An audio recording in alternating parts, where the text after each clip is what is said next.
कहते हैं कि जब सपनों की उड़ान ऊंची होती है तो संसाधनों की कमी इन्हें रोक नहीं पाती। ऐसा ही कुछ हुआ बाराबंकी की बेटी पूजा पाल के साथ, जिन्होंने मेहनत और पूरी शिद्दत के साथ अपने सपनों को मुकाम तक पहुंचाने के लिए दिन रात एक कर दिया और वो लक्ष्य हासिल करके दिखा दिया जिसकी उन्हें तलाश थी। और ये साबित कर दिया कि बेटियां अगर कुछ ठान ले तो उनके लिए कुछ भी मुश्किल नहीं होता। यूपी बोर्ड ने 12वीं का रिजल्ट जारी कर दिया तो बाराबंकी की पूजा पाल पूरे यूपी में थर्ड टॉपर बनी। उन्होंने न सिर्फ अपने परिवार, अपने जिले, बल्कि पूरे यूपी का नाम रोशन कर दिया। आखिर पूजा ने इतना बड़ा मुकाम कैसे हासिल किया, बताएंगे आपको। लेकिन उससे पहले बता दें कि पूजा पाल ने 12वीं में 97% अंक हासिल किए हैं, जो यूपी बोर्ड में लाना बहुत बड़ी उपलब्धि है, क्योंकि यूपी बोर्ड में 97% जैसे अंक हासिल करना हर किसी के बस की बात नहीं। 60, 70, 80% अंक लाने में छात्रों की हवा खराब हो जाती है। ऐसे में पूजा पाल की मेहनत ये बयां कर रही है कि उन्होंने वाकई में बहुत मेहनत की थी। बाराबंकी के महारानी लक्ष्मीबाई मेमोरियल कॉलेज की छात्रा पूजा पाल बताती हैं कि उन्होंने रोजाना करीब 8 से 10 घंटे पढ़ाई करके ये रैंक हासिल की और उनके पिता ने उनका हर कदम पर पूरा सपोर्ट किया। प्राइवेट जॉब के बावजूद उन्होंने अपनी बेटी की पढ़ाई में कोई कसर नहीं छोड़ी। उन्होंने कहा कि मेरे पिता ने हमेशा मुझे मोटिवेट किया। पूजा पाल का कहना है कि मैं सभी बच्चों को भी मोटिवेट करना चाहती हूँ। हमें अगर पढ़ाई का मौका मिल रहा है तो उसे अच्छे से पढ़ें, क्योंकि फिर ये मौका वापस कभी नहीं आएगा। इसलिए अगर अभी मौका मिला है तो अच्छे से पढ़ें।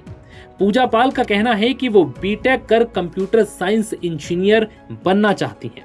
ये उनका सपना है और इसके लिए वो पूरी मेहनत करेंगी। वहीं पूजा पाल की माता का कहना है कि बेटी की सफलता पर हमें बेहद खुशी है कि मेरी बच्ची ने बहुत मेहनत के बाद ये सफलता हासिल की और हम चाहते हैं कि हमारी बच्ची और आगे बढ़े। वहीं पूजा पाल के पिता ने कहा कि मुझे बेटी की सफलता पर गर्व है। उन्होंने कहा कि उनकी बेटी जो भी बनना चाहती है वो उसके लिए हमेशा साथ खड़े रहेंगे। बता दें कि यूपी बोर्ड 12वीं कक्षा में सीतापुर की शिखा वर्मा ने टॉप किया है, जिन्होंने पहली रैंक हासिल की।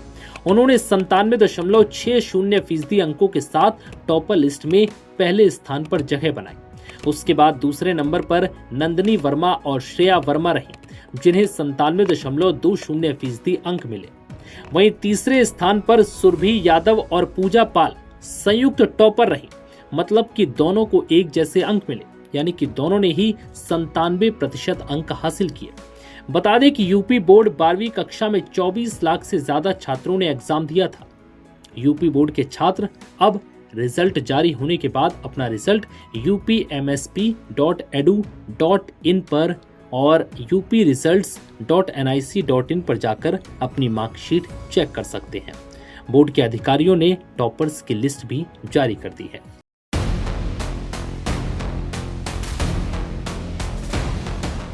यूपी बोर्ड कक्षा 10वीं के परिणाम सामने आ चुके हैं। इस बार भी बेटियों ने बेटों की तुलना में बहुत शानदार प्रदर्शन किया है। जी हाँ, हाई स्कूल टॉपर्स की सूची में 2 ऐसे नाम हैं जिन्होंने पूरे उत्तर प्रदेश को चौंका दिया है। 97.83% अंक के साथ कशिश वर्मा ने टॉप किया है। वहीं अंशिका वर्मा ने भी 97.83% अंक के साथ शानदार प्रदर्शन किया और संयुक्त रूप से स्टेट टॉपर दोनों बच्चियां बन चुकी हैं। इस साल करीब 27.32 लाख छात्र छात्राओं ने 10वीं की परीक्षा दी थी, जिनका महीनों का लंबा इंतजार फाइनली आज खत्म हो गया। रिजल्ट आते ही टॉपर्स के घरों में खुशी का माहौल है और बधाइयों का तांता लग गया है। लेकिन क्या आप जानते हैं कौन है कशिश और कहां से बिलोंग करती हैं? अंशिका वर्मा के बारे में भी बात करेंगे। कशिश वर्मा सीतापुर की रहने वाली हैं, जिन्होंने पूरे यूपी में 97.83% के साथ टॉप किया है। वहीं अंशिका वर्मा बाराबंकी की रहने वाली हैं। बता दें कि इस साल लाखों छात्र छात्राओं ने परीक्षा में हिस्सा लिया और अब रिजल्ट सामने आ चुका है। यूपी बोर्ड कक्षा 10वीं के परिणामों में मेरठ जिले के विद्यार्थियों ने भी बेहतरीन प्रदर्शन करते हुए अपनी प्रतिभा का लोहा मनवाया है। इस बार अदीबा ने 95.67% अंक हासिल कर जिले में पहला स्थान प्राप्त किया, जबकि दक्ष और तृप्ति ने दूसरा और तीसरा स्थान हासिल कर शानदार उपलब्धि दर्ज की है। जी हाँ, टॉप 10 में जो स्टूडेंट्स रहे हैं उन्हें 93% से ज्यादा अंक हासिल किए हैं, जो जिले की मजबूत शैक्षणिक स्थिति को दर्शाते हैं। खास बात ये रही कि छात्राओं ने भी बढ़ चढ़कर प्रदर्शन किया और टॉपर लिस्ट में अपनी मजबूत उपस्थिति दर्ज कराई। इस बार यूपी बोर्ड ने परीक्षाओं और कॉपियों की चेकिंग के मामले में गजब की तेजी दिखाई। बता दें कि 10वीं की परीक्षाएं 18 फरवरी से 12 मार्च के बीच कराई गई और इसके तुरंत बाद 18 मार्च से 4 अप्रैल के बीच कॉपियों का मूल्यांकन पूरा कर लिया गया। इतनी जल्दी चेकिंग पूरी करना कोई आसान काम नहीं था। इसके लिए बोर्ड ने करीब 1.53 लाख कर्मचारियों की ड्यूटी लगाई, जिनमें से 83,800 से ज्यादा तो सिर्फ एग्जामिनर थे। इस जबरदस्त स्पीड का ही नतीजा है कि पिछले 25 अप्रैल के मुकाबले इस बार जो रिजल्ट आया है वो और भी ज्यादा शानदार रहा और जल्दी जो है रिजल्ट जारी कर दिया गया। कई छात्रों को अच्छे अंक मिले हैं, लेकिन कुछ ऐसे भी छात्र हैं जिनके कम नंबर आए हैं या फिर वो फेल हो गए हैं। ऐसे में इन छात्रों के सामने कौन कौन से ऑप्शन हैं?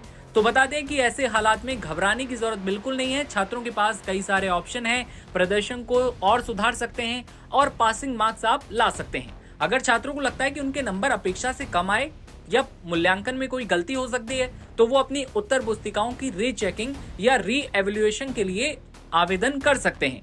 इससे आपके जो नंबर हैं उनमें सुधार की संभावना बन जाती है। अब भाई कोई स्टूडेंट्स हैं जो फेल हो गए हैं 1 या 2 सब्जेक्ट में, उनके लिए क्या रास्ता है?